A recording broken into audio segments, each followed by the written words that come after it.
세상에 떠도는 기묘한 괴담들. 첫 번째 이야기, 강원도에서 재수학원 선생님이 실제로 겪었던 실화괴담. 제가 재수학원을 다닐 때 영어 선생님의 턱 밑에는 5cm 정도 찢어진 상처가 있었습니다.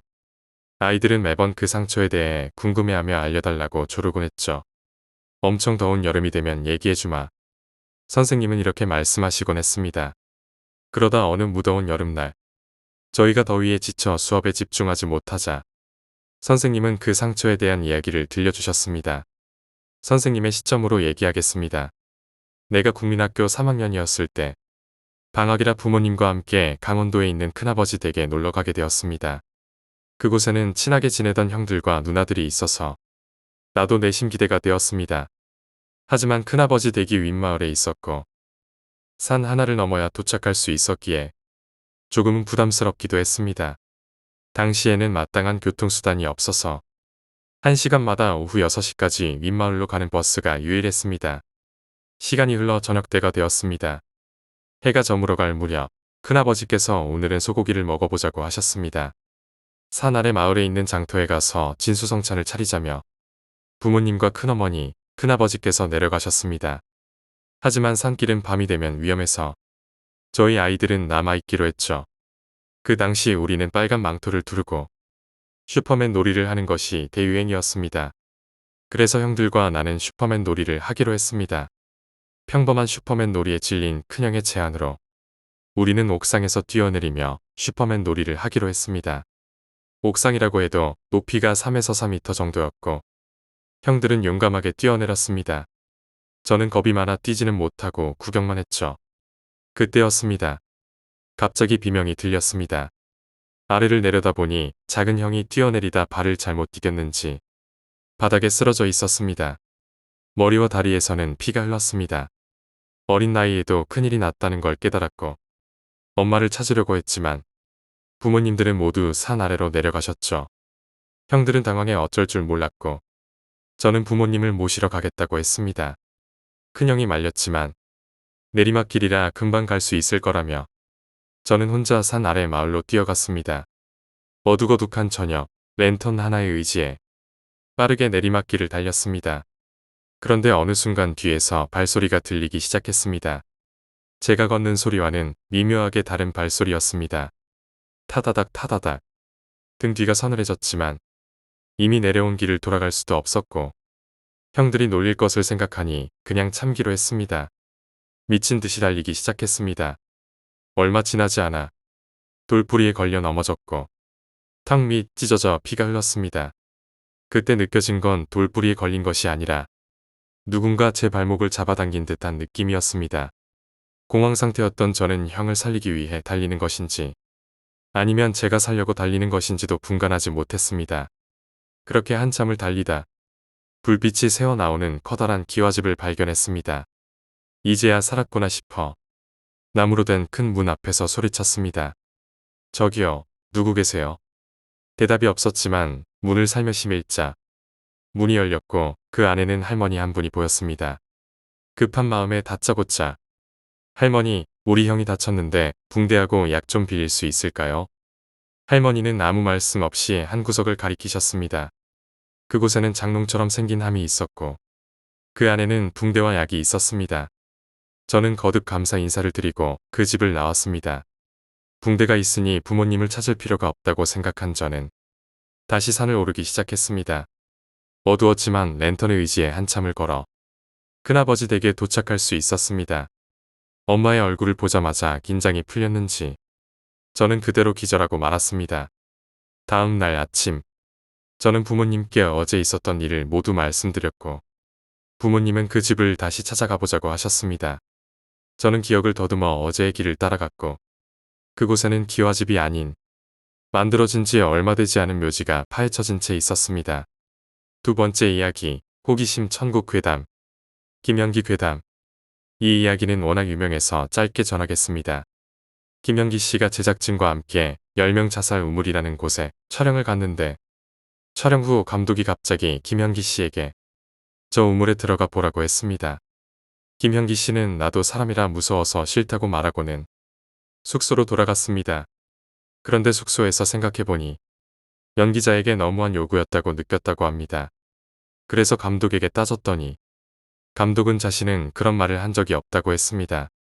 이 이야기는 꽤 유명한 실화로 알려져 있죠. 일본에서도 한 프로그램이 그 우물을 취재한 적이 있었습니다. 연기자 중 한 사람이 갑자기 내가 한번 들어갔다 오겠다고 하며 우물에 들어갔습니다. 이 우물은 돌을 10개 던지면 자살할 때에 자신의 얼굴이 보인다고 합니다. 그 연기자가 돌을 3개쯤 던지자 갑자기 바람이 불며 누군가 자신을 바라보는 느낌이 들었다고 합니다. 연기자는 비명을 지르고 다리를 움직이지 못해 간신히 스태프의 도움으로 탈출했습니다. 이후 방송은 거기서 끝났습니다. 우물의 벽면 중간쯤에는 손톱 자국이 무성했다고 합니다. 빨간방 호기심 천국 제작진이 일본의 유명한 심령 스폿 폐 병원을 방문했을 때의 이야기입니다. 그들은 음향 녹음 장비와 화면 녹화 장비 등을 가지고 병원 곳곳을 조사했습니다. 촬영 중에는 특별한 일이 일어나지 않았습니다. 그런데 방송국으로 돌아와 촬영 자료를 확인하던 중 음향 테이프에서 경악할 만한 것이 발견되었습니다. 병원에 들어갈 때 실례합니다라고 말했을 때 실제로는 아무 대답이 없었지만 테이프에는 어서 오세요라는 대답이 녹음되어 있었습니다. 또한 촬영을 마치고 철수할 때 저희 이만 가볼게요 라고 인사했을 때는 가지마 라는 대답이 들렸다고 합니다. 전생체험 마귀. 이 이야기는 TV 프로그램 놀러와에서 노홍철이 언급하면서 더욱 유명해졌습니다. 호기심 천국의 인기 코너였던 전생체험에서 한 중년 남성이 최면에 걸리자 갑자기 발작을 일으켰습니다. 최면술사가 당신은 누구였습니까? 라고 묻자 그 남성은 나는 마귀다 라고 대답했습니다. 경악한 제작진은 그 남성을 무속인에게 데려갔고 무속인은 그 남성의 전생이 괴물이었음을 말했습니다. 이 이야기는 당시 큰 충격을 주었죠. 세 번째 이야기, 관찰사. 문경세제의 산마루에는 온갖 잡신들을 모신 사당이 있었습니다. 그 사당은 매우 영험한 곳으로 알려져 산 주변 마을을 다스리던 이들은 사당을 지날 때마다 가마에서 내려 절을 하곤 했습니다. 그러던 중 한 관찰사가 세제 넘어 마을에 부임하게 되었습니다. 그는 성품이 강하고 과단성이 있어서 미신을 믿지 않았습니다. 사당을 지나던 그는 아전들이 예전 사또들이 했던 일을 이야기하자 그런 요사스러운 짓은 믿지 않는다며 물리치고 말을 타고 빠르게 지나갔습니다. 그런데 얼마 가지 못해 갑자기 바람이 휘몰아치고 그의 가마에만 집중적으로 비가 내렸습니다. 주변 사람들은 귀신의 소행이라며 두려워했습니다. 관찰사는 마부에게 사당에 불을 지르라고 명령했습니다. 명령을 거스르면 죽이겠다는 그의 말에 아랫사람들은 마지못해 사당에 불을 질렀고 사당은 싸늘한 재가 되었습니다.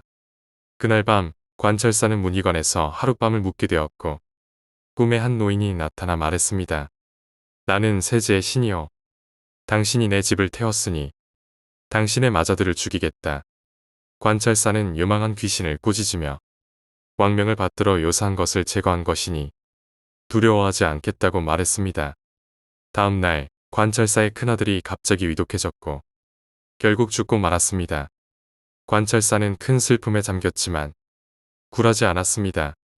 귀신이 다시 나타나 둘째 아들을 죽이겠다고 협박했지만 관찰사는 이번에도 꿈쩍하지 않았습니다.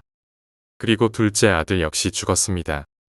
얼마 지나지 않아 귀신이 나타나 셋째 아들의 목숨을 살려주겠다며 사당을 다시 지어달라고 부탁했지만 관찰사는 여전히 요지부동이었습니다. 귀신은 온갖 첩박과 달래기를 했지만 결국 관찰사에게 굴복했습니다. 귀신은 관찰사에게 두 아들의 죽음은 이미 정해진 운명이었음을 고백하고 셋째 아들은 오래 살 것이라고 말했습니다. 관찰사는 귀신의 말을 듣고 그를 불쌍히 여겨 사당을 다시 지어주었습니다.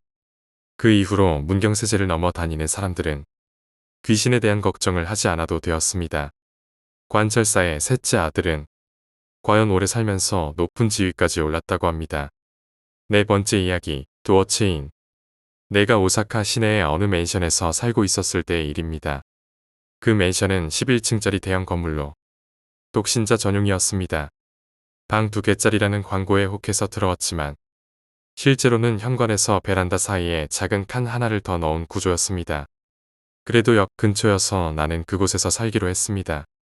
맨션에서 살아본 사람이라면 알겠지만 문에는 보통 작은 렌즈와 도어 체인이 달려 있습니다. 나는 그 맨션에 살면서 도어 체인을 한 번도 걸지 않았습니다. 건물 정문이 도어락으로 잠겨 있어서 외부인이 들어오는 건 쉽지 않다고 생각했기 때문이죠. 그런데 어느 날 새벽 1시가 조금 넘었을 때였습니다.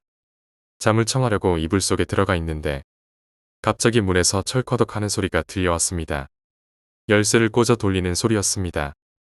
나는 순간 심장이 얼어붙을 것 같았지만 바로 일어나 문으로 달려갔습니다. 여기는 707호입니다. 방을 잘못 찾으신 거 아닌가요? 그러자 문 밖에서 중년 남자의 목소리가 들려왔습니다. 층을 잘못 찾았나 보네. 곧 아무 소리도 들리지 않았습니다. 조심스럽게 문에 있는 렌즈를 통해 보니 중년의 남녀가 701호실 옆에 있는 엘리베이터로 걸어가는 것이 보였습니다. 술에 취해 층을 잘못 찾았던 것 같았습니다. 그때는 정말로 무서웠습니다.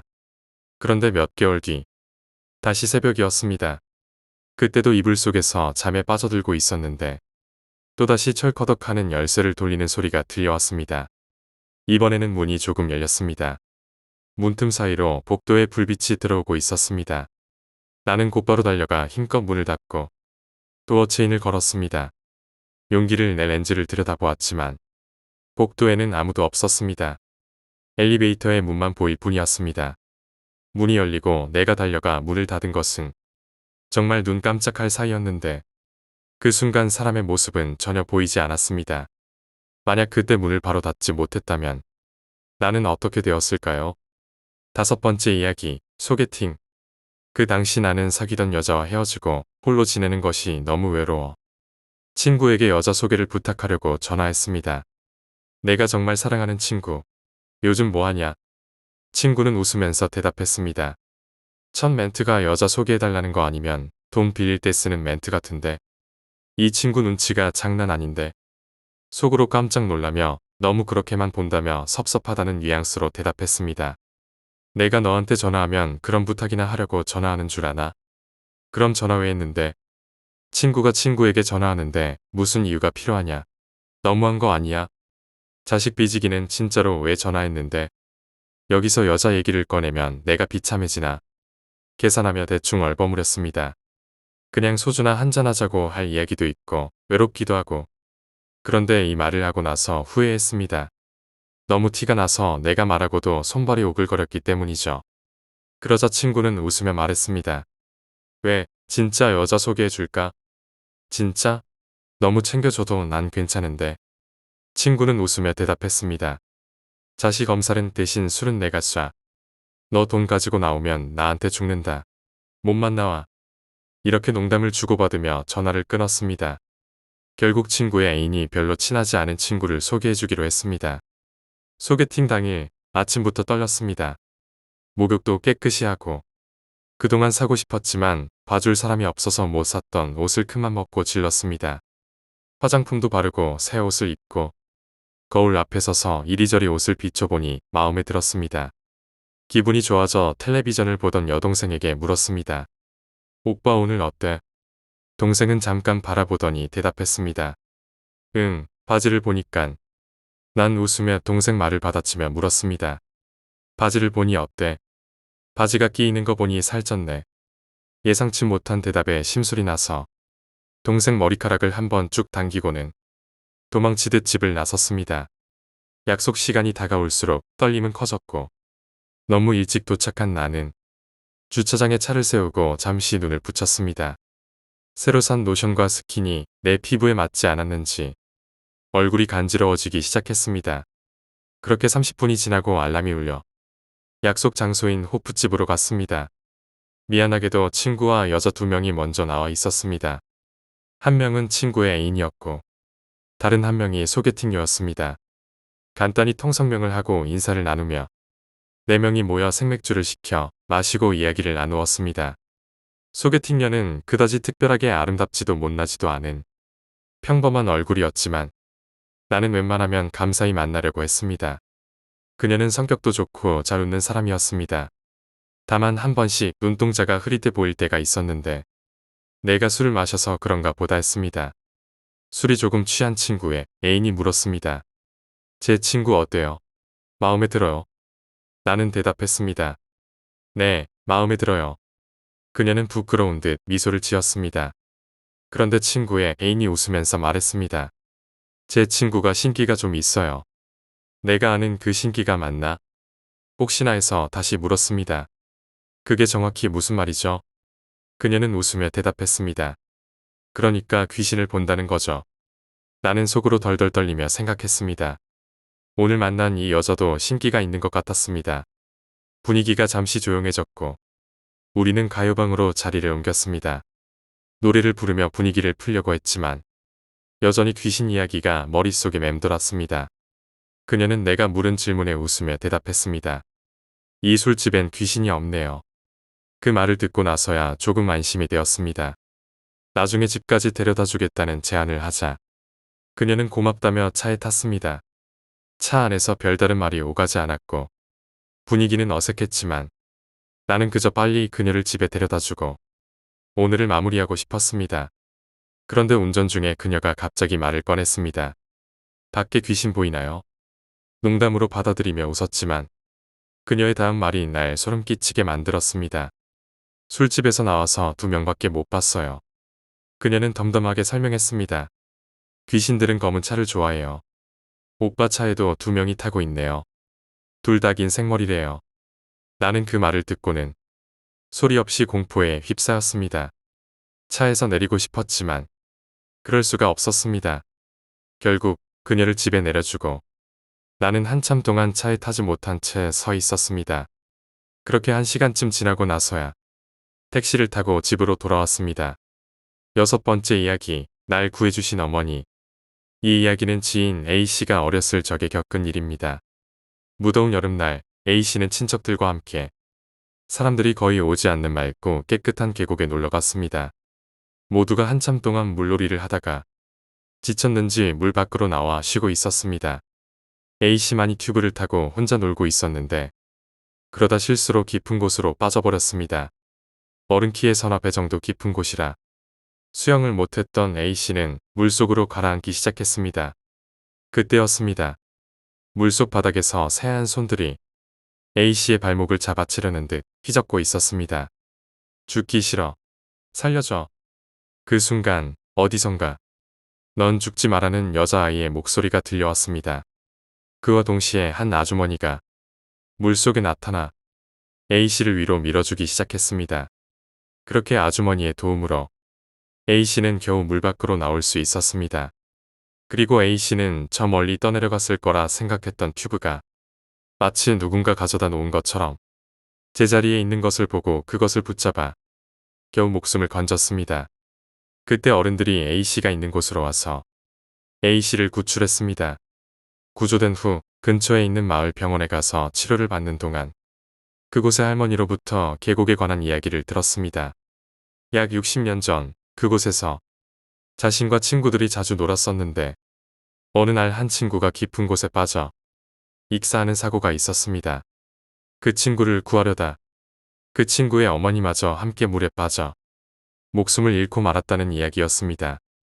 나중에 A씨가 물에 빠졌을 때 흰손이나 아주머니를 본 다른 사람들에게 물어보았지만 그들은 아무것도 보지 못했다고 했습니다.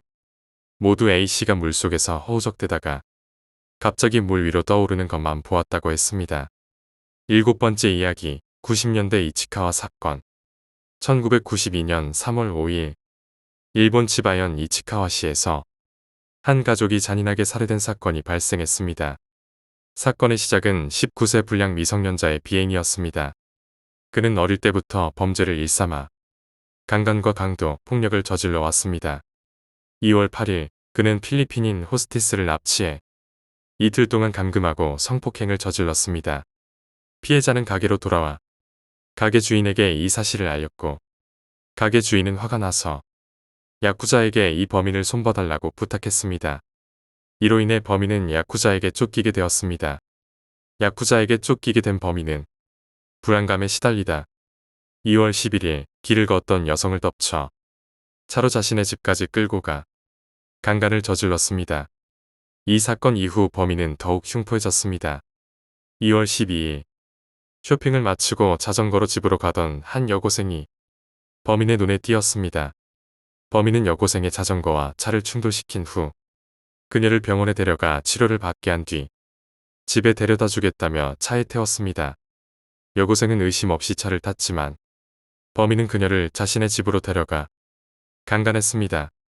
이후 그녀의 학생 수첩에서 집 주소를 알아내고 협박한 뒤 그녀를 집으로 돌려보냈습니다. 같은 날 밤 야쿠자에게 붙잡힌 범인은 200만 엔을 내놓으라는 협박을 받았습니다. 범인은 돈을 구할 수 없었고 전에 강간했던 여고생의 집을 털기로 결심했습니다. 3월 5일 오후 4시 30분경 범인은 여고생의 집에 침입했습니다. 집에는 여고생의 할머니가 혼자 있었습니다. 범인은 예금 통장을 내놓으라고 요구했지만 할머니가 거부하자 전기 코드로 할머니의 목을 졸라 살해하고 8만 엔을 훔쳤습니다. 이후 그는 집을 떠나지 않고 다른 가족들이 돌아오기를 기다렸습니다. 2시간 후 여고생과 어머니가 집으로 돌아왔습니다. 범인은 그들을 협박해 여고생의 어머니를 살해하고 여고생에게 피를 닦게 했습니다. 얼마 후 4살 된 여동생이 돌아왔고 범인은 여고생에게 저녁 식사를 준비하게 하고 그들과 함께 식사를 했습니다. 저녁을 먹고 난 후 여동생은 할머니 방에서 잠들었고 범인은 여고생을 다시 강간했습니다. 오후 9시경 여고생의 아버지가 귀가하자 범인은 그를 칼로 찌르고 200만 엔을 요구했습니다.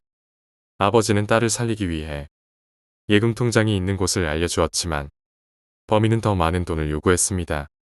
아버지는 회사 사무실에 다른 통장이 있다고 말했고 여고생은 사무실로 가서 통장과 인감도장을 가져왔습니다.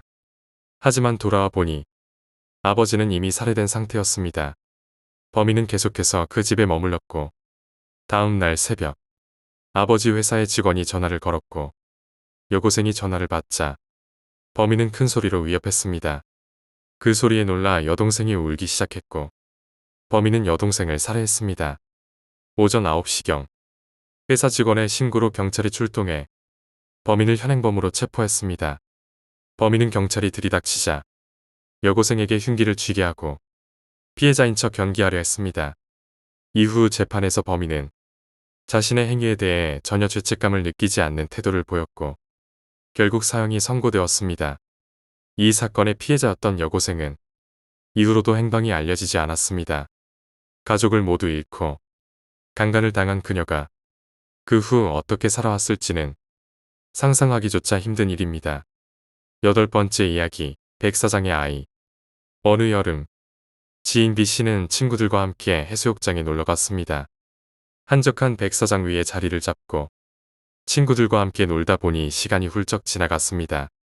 해가 지기 시작할 때쯤 친구들은 피곤해서 먼저 잠자리에 들었고 B씨는 혼자 백사장을 걷기 시작했습니다.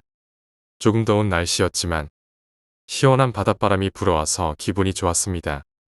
그러다 멀리서 조그마한 아이가 혼자 앉아있는 것을 발견했습니다.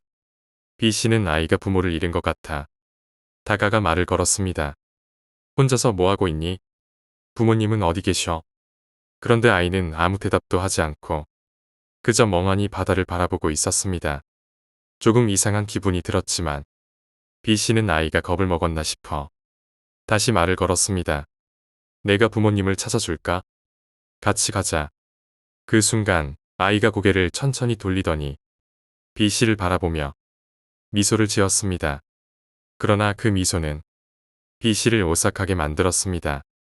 아이의 눈은 이상하게 텅 빈 듯한 느낌을 주었고 그 미소는 어딘가 섬뜩했습니다. B씨는 불길한 기분에 더 이상 말을 걸지 못하고 서둘러 그곳을 벗어났습니다.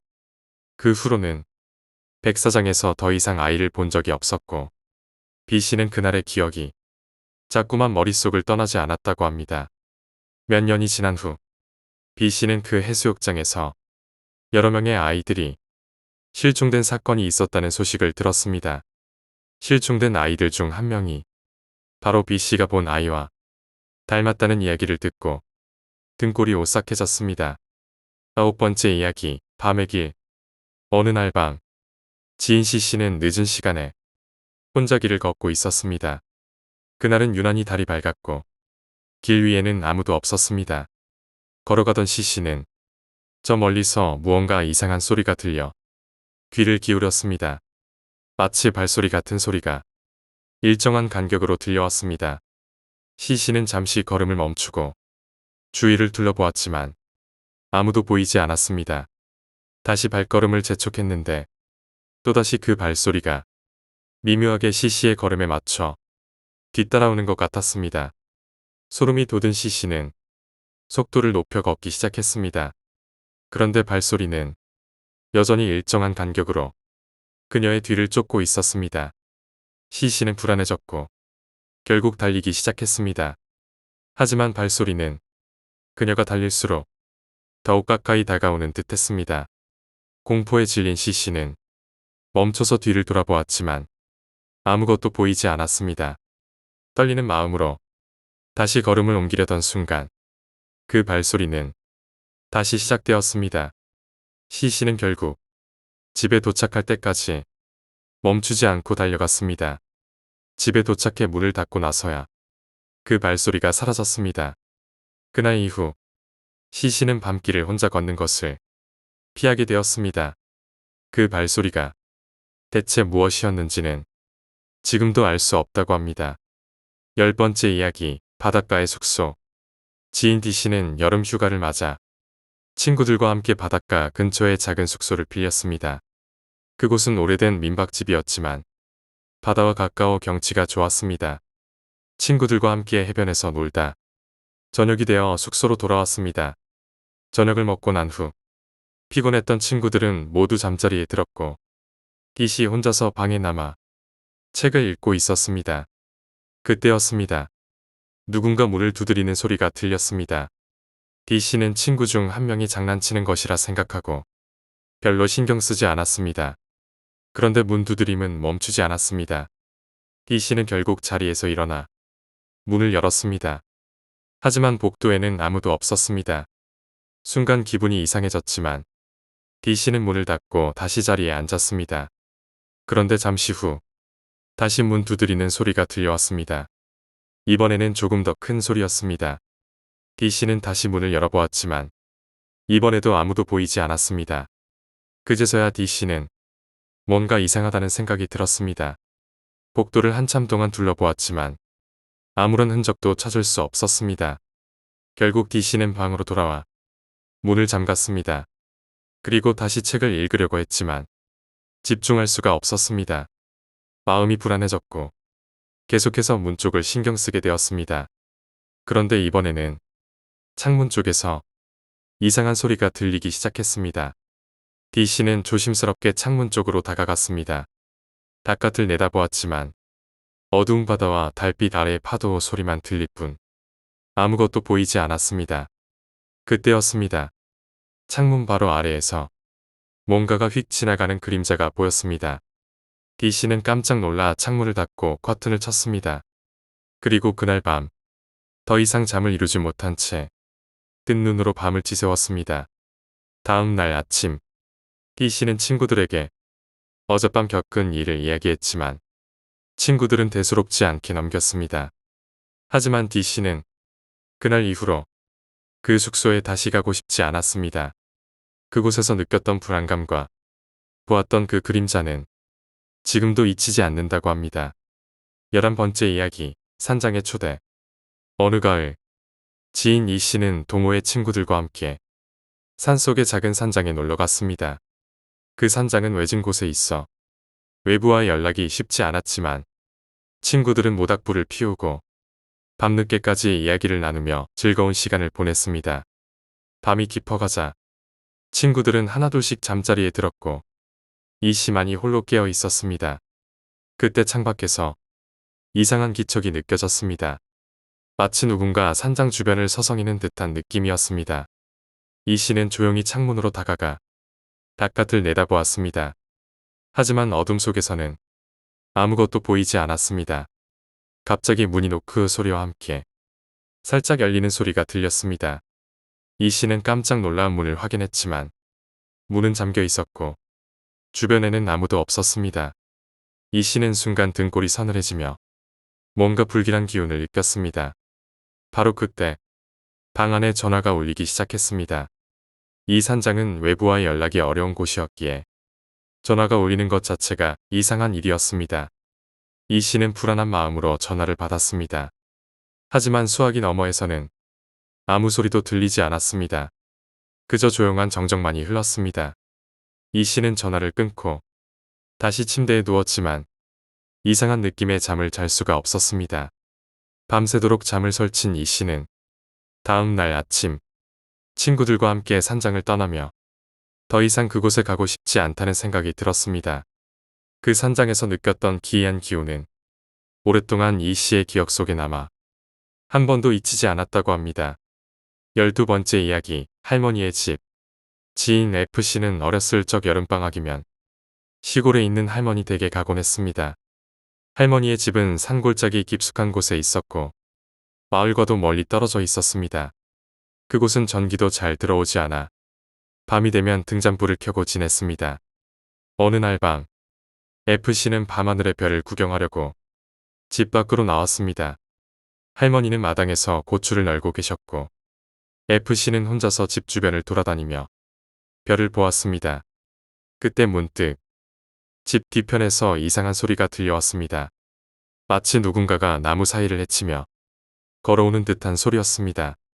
F씨는 그 소리가 무슨 소린지 궁금해 집 뒤로 가보았습니다. 하지만 어두운 밤 아무것도 보이지 않았습니다. 그저 바람에 나뭇가지가 흔들리는 소리와 풀벌레 소리만 들릴 뿐이었습니다. F씨는 다시 마당으로 돌아왔고 할머니께 집 뒤에서 무슨 소리가 들렸다고 말했습니다. 그러자 할머니는 F씨를 조용히 쳐다보시더니 말씀하셨습니다. 그쪽엔 가지 말거라. 밤엔 절대 집 뒤로 가지 말아라. F씨는 할머니의 말을 듣고 더 이상 묻지 않았습니다. 그 후로도 F씨는 밤이 되면 집 뒤에서 들려오는 이상한 소리를 여러 번 들었지만 할머니의 당부가 떠올라 그쪽으로 가지 않았습니다. 그 소리는 마치 무언가가 천천히 집 주변을 맴도는 듯한 기분 나쁜 소리였습니다. 몇 년이 지나 F씨가 다시 할머니 댁을 찾았을 때 그 소리가 떠오르자 궁금한 마음에 할머니께 물었습니다. 할머니, 그때 집 뒤에서 들리던 소리가 대체 뭐였어요? 그러자 할머니는 한참을 침묵하시더니 조용히 말씀하셨습니다. 그건 오래전부터 있던 거란다. 우리 집에 있던 할아버지도 그 앞선 사람들도 모두 들었다지. 하지만 절대 그 소리의 주인을 찾아보지 말거라. 찾으려고 하면 큰일이 난다. 그 말을 들은 F씨는 그제야 할머니가 왜 그토록 집 뒤로 가지 말라고 하셨는지 알 수 있었습니다. 이후로도 F씨는 할머니 댁에 갈 때마다 그 소리가 들려오지 않을까 두려운 마음에 밤에는 절대 집 뒤로 가지 않았다고 합니다. 13번째 이야기, 엘리베이터 속의 남자. 지인 G씨는 어느 날 늦은 시간에 회사에서 야근을 마치고 집으로 돌아가고 있었습니다. 아파트에 도착해 엘리베이터를 탔고 피곤한 몸을 이끌고 집으로 가기 위해 버튼을 눌렀습니다. 엘리베이터는 천천히 위로 올라갔고 G씨는 잠시 눈을 감고 잠깐의 휴식을 취하고 있었습니다. 그러던 중 갑자기 엘리베이터가 멈췄습니다. 10층쯤 올라왔을 때였는데 엘리베이터가 갑자기 멈추고 문이 열리지 않았습니다. G씨는 당황했지만 엘리베이터의 비상벨을 눌러 도움을 요청했습니다. 그런데 비상벨에서 아무런 대답이 없었습니다. 그때 엘리베이터 문 쪽에서 이상한 소리가 들려왔습니다. 마치 누군가 문을 긁는 듯한 소리였습니다. G씨는 등골이 서늘해졌고 조심스럽게 문 쪽을 쳐다보았습니다. 그 순간 문틈 사이로 누군가의 손이 들어오는 것이 보였습니다. G씨는 공포에 질려 뒤로 물러섰지만 엘리베이터 안에서는 도망갈 곳이 없었습니다. 손은 천천히 문을 열려고 했지만 다행히 엘리베이터 문은 완전히 열리지 않았습니다. G씨는 그저 그 손이 사라지기만을 바랄 수밖에 없었습니다. 몇 분이 지났을까? 그 손은 결국 사라졌고 엘리베이터는 다시 움직이기 시작했습니다. G 씨는 간신히 집에 도착했지만 그날의 기억은 오랫동안 악몽이 되어 G 씨를 괴롭혔다고 합니다.